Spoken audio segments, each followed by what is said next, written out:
I've always been fascinated by the way that the language of film changes and evolves, the way genres influence one another and blend in unique and interesting ways that often become something entirely their own, and how films can reflect the culture and society in which they are created, even when attempting to emulate the films of another culture. Film is a living language that is constantly evolving and adapting to the changing tastes of audiences, and while certain genres may fall out of fashion or be replaced by new ones, the power of film to transport us to new worlds, challenge our assumptions, and stir our emotions remains consistent. In this video, I'm going to explore the influence that various crime and thriller genres have on each other.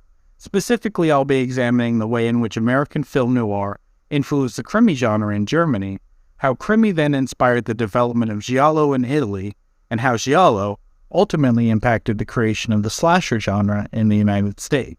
In analyzing the narrative and visual elements of each genre, to explain how the cross-pollination of these different genres has led to the development of some of the most iconic and enduring films in the history of cinema. Film noir is a term used to describe a genre of films which emerged in Hollywood in the 1940s just after World War II. Popular films at the time included melodramas, comedies, and musicals. These genres gave people an escape from the grim realities of the real world, which was appealing to many after the horrors of the Second World War. But many found that these films were artificial and fake, and darker, more brooding, and morally ambiguous films gained popularity as they felt more based in reality. It was a pessimistic time, and these films captured that sense of pessimism, incorporating it into a style of film that became known as film noir. Though these are uniquely American films, the term film noir is actually French for black film, and was given to these films by French film critics at the time.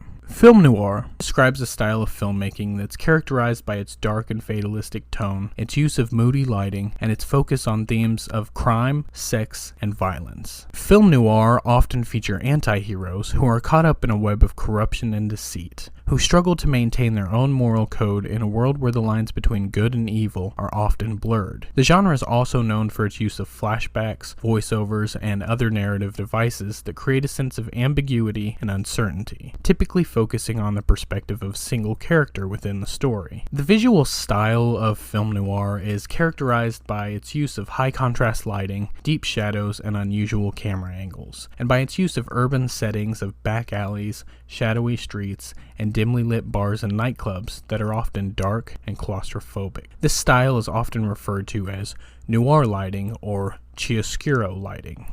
Some stellar examples of film noir are Double Indemnity from 1944, directed by Billy Wilder. This film tells the story of an insurance salesman named Walter Neff, played by Fred MacMurray, who gets roped into a murderous scheme when he falls for the sensual Phyllis Diedrichson, played by Barbara Stanwyck. The story involves a plot to murder Diedrichson's husband in order to collect on his life insurance policy. As the plan unfolds, Neff and Diedrichson become increasingly entangled in a web of lies and deceit that ultimately leads to their downfall. Detour from 1945, directed by Edgar G. Ulmer. This film tells the story of a hitchhiking musician named Al Roberts who gets a ride from a man named Charles Haskell Jr. After Haskell dies suddenly, Roberts assumes his identity in order to escape from his own troubled past, only to become entangled in a web of lies and deceit. The film features stark black and white cinematography and a tight, tense plot that keeps the audience on the edge of their seat as Roberts navigates the dangerous and unpredictable world he finds himself in. It's considered a classic of the genre and one of the most influential and innovative films of its era. Interestingly, the film was initially denied a rating due to the fact that the Motion Picture Production Code did not allow murderers to get away with their crimes, and so, to satisfy the censors, Ulmer added a short scene at the very end of the film, and the film was then allowed to be released. The Third Man from 1949, directed by Carol Reed. The Third Man is set in post-World War II Vienna and follows American writer Holly Martins, played by Joseph Cotton, as he investigates the mysterious death of his friend Harry Lime, played by Orson Welles. As Martins delves deeper into the case, he uncovers a web of corruption and deceit that involves Lime's former lover, a British military police officer, and a black marketeer named Baron Kurtz. The film is famous for its iconic zither score and its atmospheric use of light and shadow.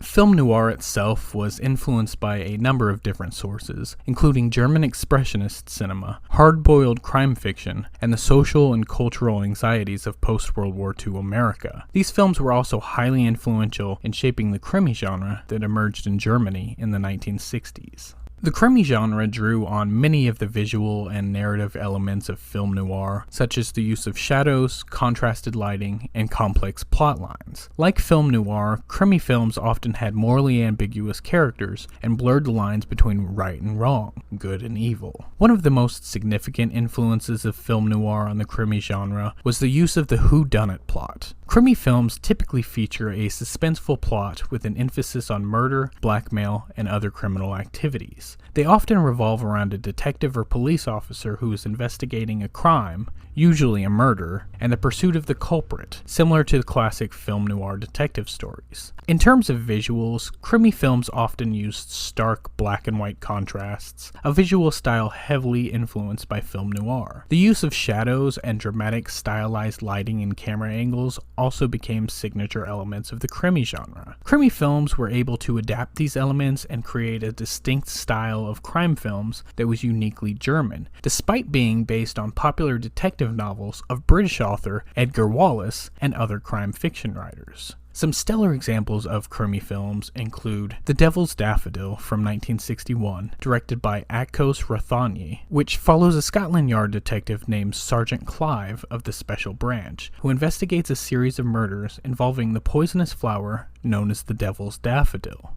The plot leads Clive to a sinister cult that's using the flower as a means of blackmail. The Zombie Walks from 1968, directed by Alfred Vorer. The story follows Inspector Higgins of Scotland Yard, played by Joachim Futzberger, who finds himself entangled in a perplexing case that involves the supposedly posthumous laughter of Sir Oliver's corpse inside his coffin during his funeral. Soon after, individuals close to Sir Oliver begin to meet their demise. Sir Cecil, Sir Oliver's brother, claims to have spotted his deceased brother wandering around the countryside in a skeleton outfit. Higgins collaborates with reporter Peggy Brand, portrayed by Sue Matson, and his fumbling superior, Sir Arthur, played by Hubert von Meyering, to uncover the identity of the villain who employs a scorpion ring laced with poison to carry out the murders. Krimi films were popular in Germany throughout the 1960s and 1970s.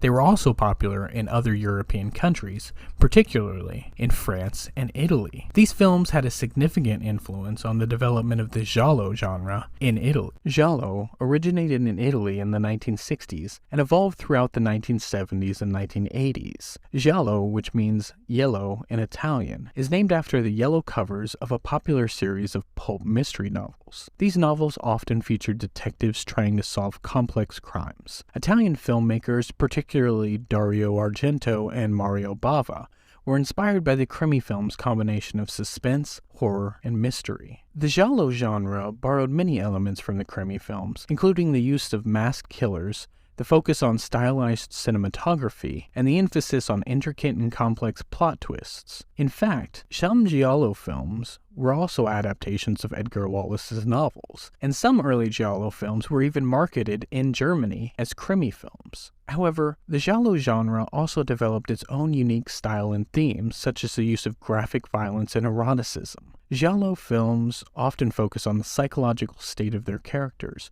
particularly the killer and the victim, which distinguishes them from the more straightforward Krimi films. While the Krimi films were a significant influence on the Giallo genre, the Italian filmmakers were able to develop their own distinct style, making Giallo films a unique and important contribution to the horror and thriller genres. Some exceptional examples of the genre are Blood and Black Lace from 1964, directed by Mario Bava, and based on a novel by Edgar Wallace, follows an investigation of a series of murders at a high-end fashion house where the models and staff are all suspects. Deep Red from 1975, directed by Dario Argento, in which a pianist witnesses a murder in an apartment building and becomes the killer's next target.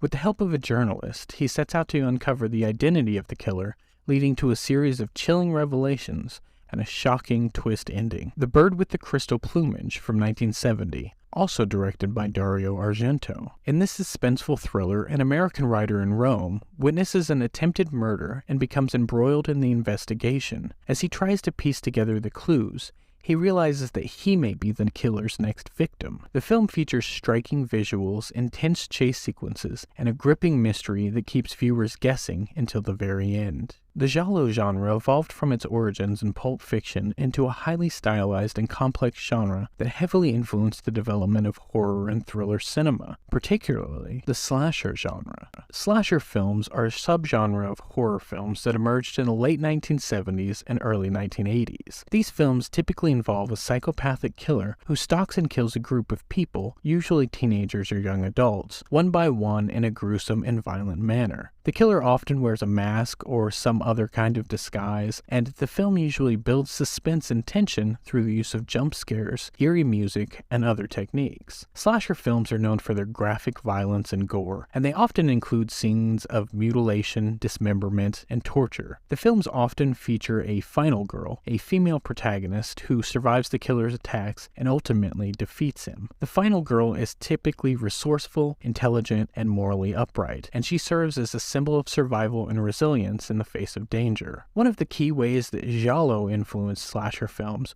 was through its use of masked killers. Many Giallo films featured killers who wore masks, which added to the mystery and suspense of the film. This element was later adapted by slasher films, which often featured masked killers as well, such as Michael Myers and Jason Voorhees. Giallo films also had a significant influence on the visual style of slasher films. Both genres often featured stylized cinematography with the use of vivid colors and lighting to create a sense of suspense and terror. The use of subjective camera shots, which put the viewer in the perspective of the killer, was another technique used in both genres. Additionally, Giallo films often featured a group of potential victims who were stalked by the killer, which is a hallmark of slasher films. The use of graphic violence and gore, which was also a key element of Giallo films, became a defining feature of slasher films. Overall, the Giallo genre had a significant influence on the development of the slasher film genre, shaping the visual style and narrative elements that became defining characteristics of the genre. Some exceptional examples of slasher films are Maniac from 1980, directed by William Lustig. In this disturbing slasher film, a psychotic killer named Frank Zito stalks the streets of New York City, scalping his victims and using their hair to decorate mannequins in his apartment. As he becomes increasingly unhinged, Frank fixates on a young photographer and sets his sights on making her his latest victim.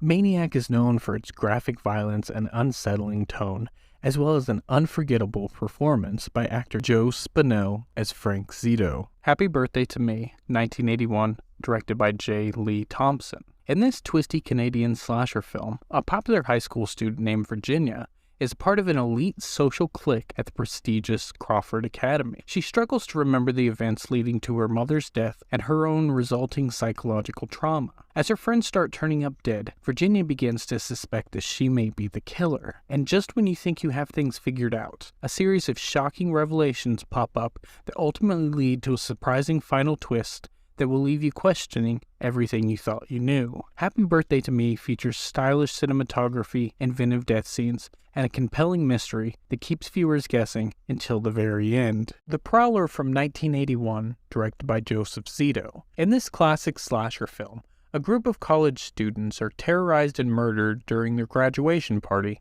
by someone wearing a World War II-era GI uniform. As the body count rises, the survivors must uncover the killer's identity and put an end to his reign of terror. The Prowler features suspenseful set pieces, gruesome kills, and a surprising twist ending. By examining the influence that these genres have had on one another, we can gain a deeper appreciation for the power of film and the way that its influence can cross geographical and cultural lines and connect with audiences on a universal level. It's this ability to combine disparate elements into something new and exciting that keeps the film industry constantly evolving and pushing boundaries. By continuing to experiment and take risks, filmmakers can continue to create new and innovative works that captivate audiences and leave a lasting impact on the world of cinema. I've barely scratched the surface in this video. There's so much more to explore about each of these genres individually, as well as in relation to one another. If you haven't watched any of these movies, I highly recommend that you do. All of these genres have something interesting and unique to offer, and there are some great movies within each genre. Thank you for watching this video. If you liked it, can you please hit the like button?